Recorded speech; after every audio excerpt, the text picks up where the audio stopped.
Hello everyone, welcome to my channel Love of Biology. Today we are going to learn about axial skeleton. So axial skeleton which gives support to the body and protects the organs of the dorsal and ventral cavities and serves as a surface for the attachment of muscles and parts of the appendicular skeleton. The primary divisions of the skeletal system are the head, thorax, and vertebral column.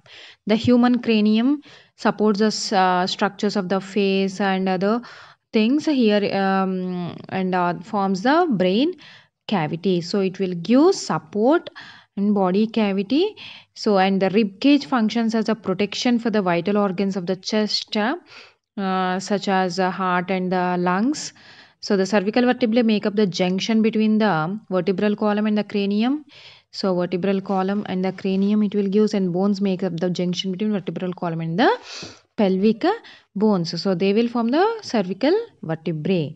So next, the human axial skeleton is composed of actually 80 bones and is the central core of the body.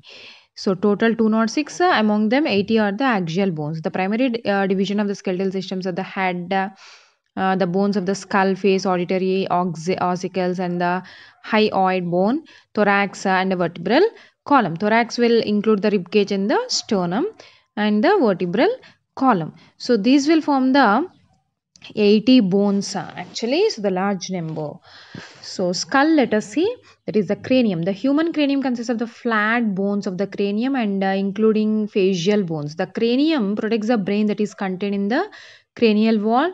The cranium is formed from 8 bones connected by the sutures. 8 bones are connected by sutures, and 14 facial bones form the lower front part of the cranium.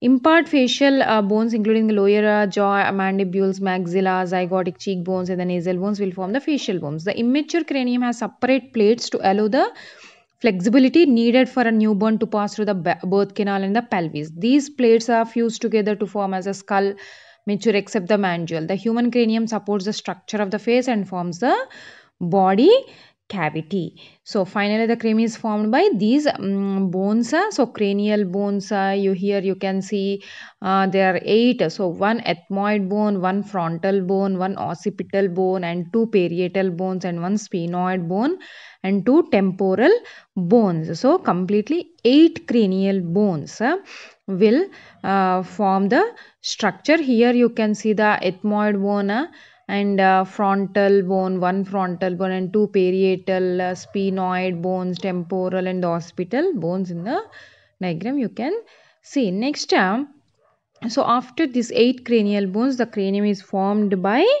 14 facial bones. So the 2 inferior nasal conchia bones, 2 lacrimal bones, and 1 mandibule, 2 maxilla, and 2 nasal bones, 2 palatine bones, and 1 vomer bones, and 2 zygomatic bones. Completely 14 they will form. So here in the front part you can see the facial bones.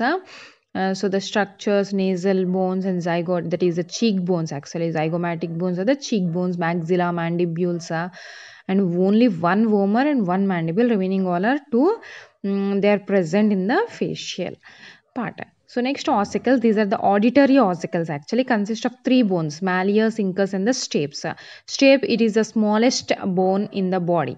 So these are located in the middle ear and serve to transmit sounds from the air to the fluid filled labyrinth, so which are present in the inner ear, middle ear they are present. So ossicles in the inner ear you can see here. Stapes is the smallest among all the bones in the complete body. So next, hyoid bone. It is a horseshoe shaped bone situated in the anterior midline of the neck between the chin and the thyroid cartilage. It provides attachment to the muscles of the floor of the mouth, the tongue above, larynx below, and epiglottis and pharynx behind. So this is the hyoid bone. So epiglottis and these thyroid cartilages and trachea, the region here it is present, and that upper region is present. Next, vertebral column. There are normally 33 vertebrae in the human vertebral column. The upper 24 articulate and are unfused. The lower 9 are the fused. The fused vertebrae are 5 in the sacrum and 4 in the coccyx. cocks. The articulating vertebrae are named according to the regions. So, cervical vertebrae, there are 7 cervical vertebrae, 12 thoracic vertebrae. So here you can see the cervical vertebrae, thoracic vertebrae, and 5 lumbar vertebrae. The first and second cervical vertebrae are the atlas and the axis, we call respectively, on which the head rests. The cervical vertebrae make up the junction between the vertebral column and the cranium, and the bone makes up the junction between the vertebral column and the pelvic bones. So here you can see the 7 cervical and 12 thoracic and 5 lumbar vertebrae.